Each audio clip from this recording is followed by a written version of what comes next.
Well, hello there my dear friends, welcome back to the Scott Reed Project. So, as you have just seen, I've just deboned a pig's head. That pig's head I am going to be using for a photo shoot for my fourth book, all on pork butchery and the products made from the pig.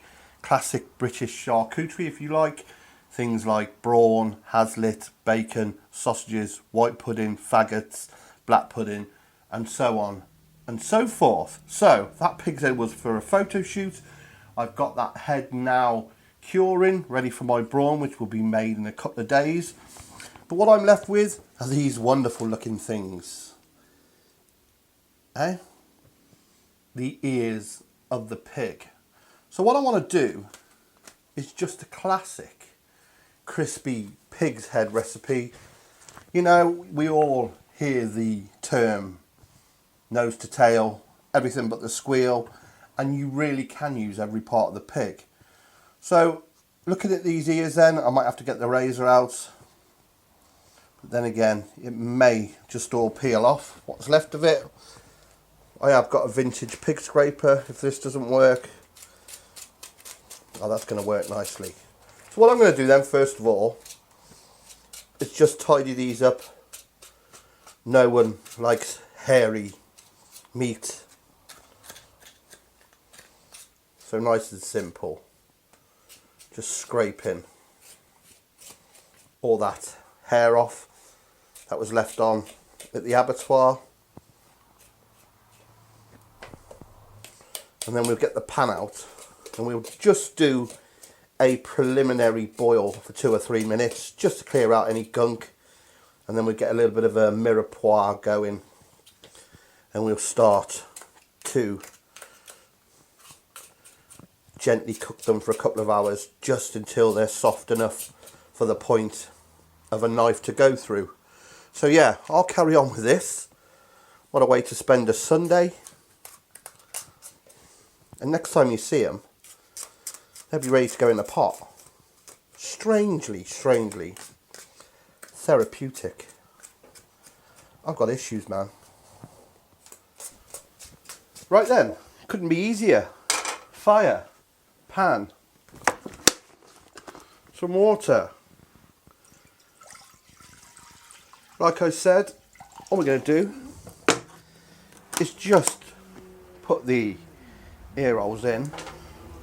And we're just going to bring those gently up to the boil. Like I said, we'll clear out any funk and then we'll take them out, put some clean water in, put some veg in and let them gently poach for a couple of hours. So yeah, nothing to see here, nothing to see here. Oh dear. Bit of a cleansing boil then, you can see all the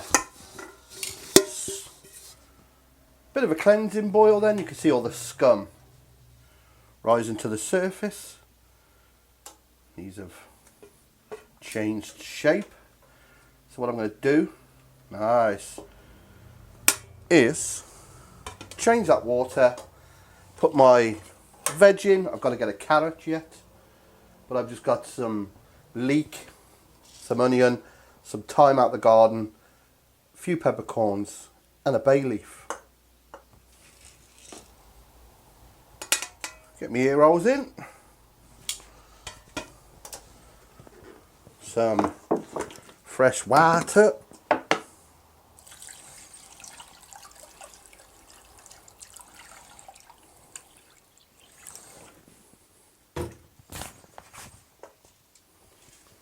peppercorns, thyme, leeks, onions. Got to get my carrot from next door. Sounds dodgy. So I'll bring that up to the boil then we'll turn it down and simmer it for 2 hours. We'll check it every hour. As soon as the point of the knife can go through the flesh of the ear, we're on. So yeah, it's the waiting game.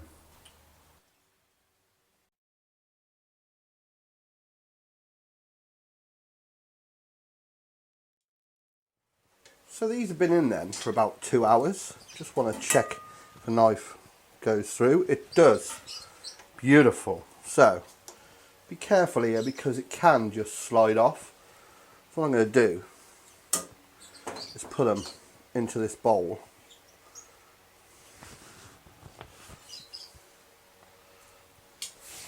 And we need to press them.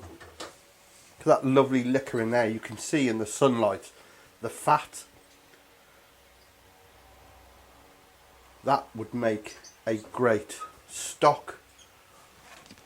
Or if you were doing a brawn, great gelatin in there, natural gelatin to set it. But yeah, I might save that. Okay, let's have a look. Now, you want to cut that bit out. I've left it on there purely to hold it together, just in case it went too far.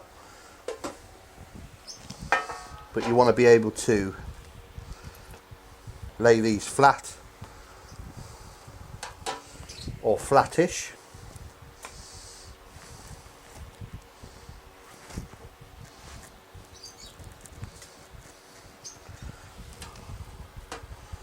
On a tray just like that.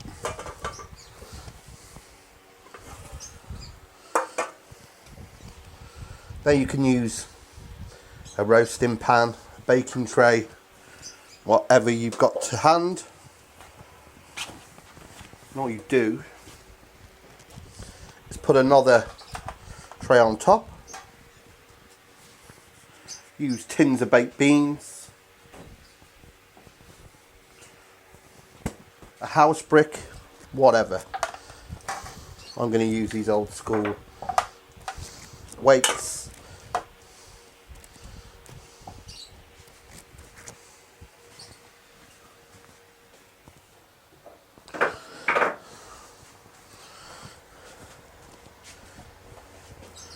And all we do is just leave those to cool completely.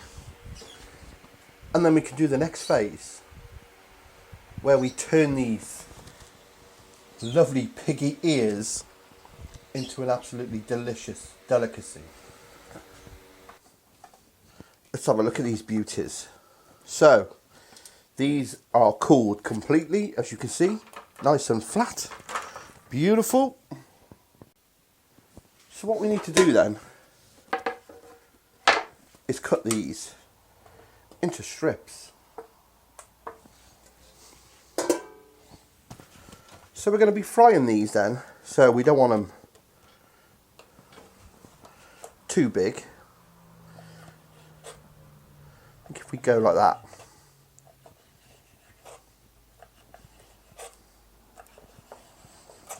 bearing in mind, you know, this is a lot of cartilage which we've broken down by lightly braising it. Bit of meat there, beautiful. I'm just going to trim that bit. Looking good, looking good. Might not be for everybody, but you know, this is nose to tail, everything but the squeal. And this is never further from the truth when you're eating the ears of the glorious pig.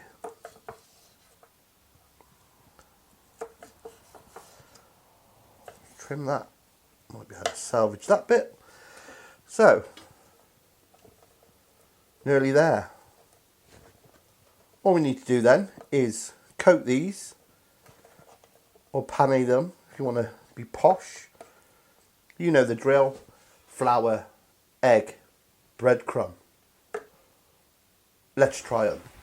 Right then, so my original idea was to do the usual, you know, egg, flour, breadcrumbs. But you know what?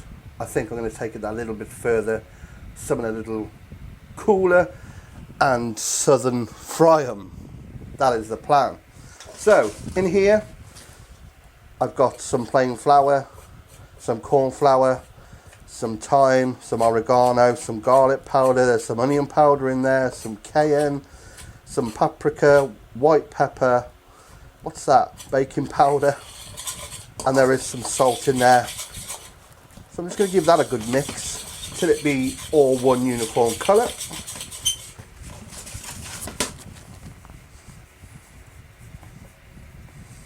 Simple as. Get my pig's ears into the milk and egg mix, just so it acts as a glue. Just get off the excess. Get it in the old coating. Shake it off.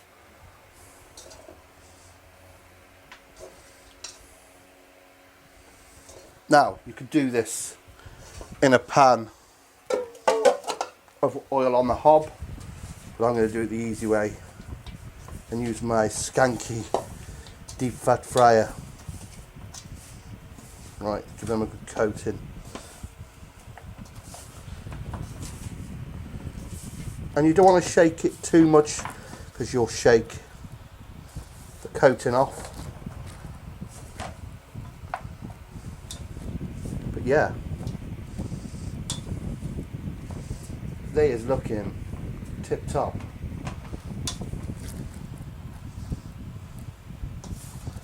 Give it one of them.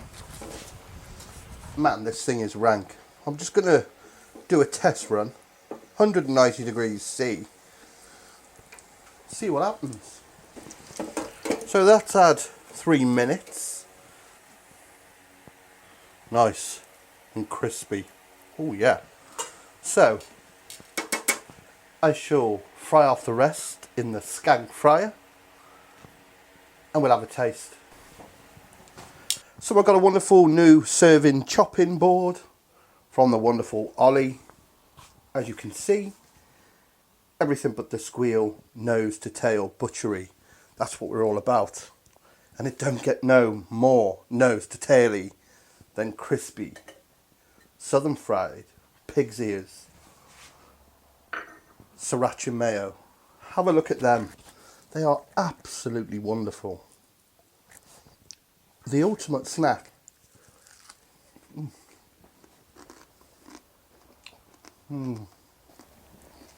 They are so good.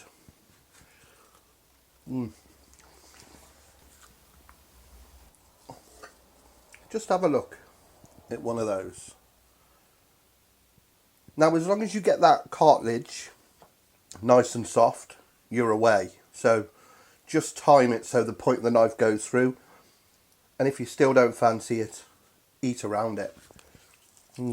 All that skill. Crispy. So good. Man, I can wolf a lot of these on my own. So out of that one pig's head then, we got 3 meals. You've just seen me do these wonderful, and they are amazing. Crispy pig's ears with the brains. I soaked them, then I breadcrumbed them and I fried them in some sage butter, add them on toast. I have got a picture of that.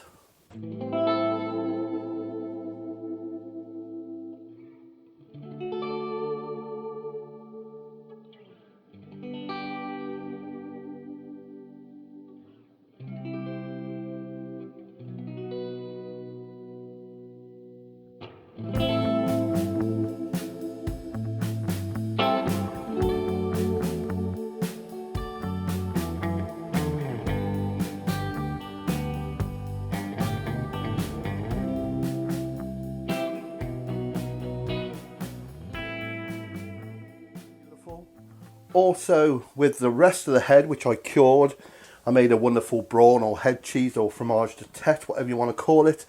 Check it out.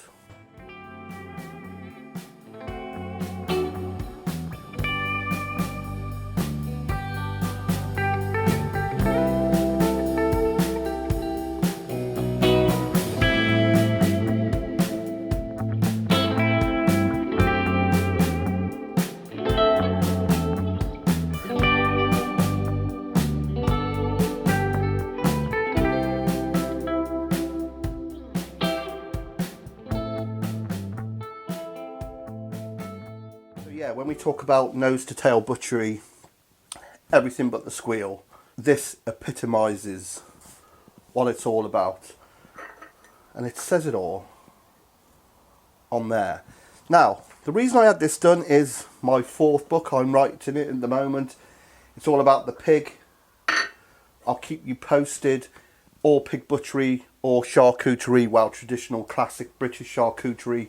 There'll be all sorts in there, but I'll keep you posted on that one. But until next time, my friends, I hope you've enjoyed this episode of the Scott Reed Project. If you have, please click subscribe when my face comes up down here, and click that bell when I have a new video out. Also, like this, share it with your friends, share it on your social media, and check out my social media, my Facebook, Twitter and Instagram at the Scott Reed Project. And if you're feeling generous and you want to share the love, check out my Patreon page. But yeah, very, very chuffed with these.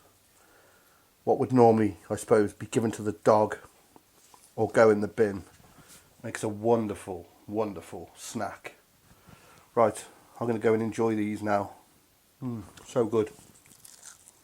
So good. Take care, my friends.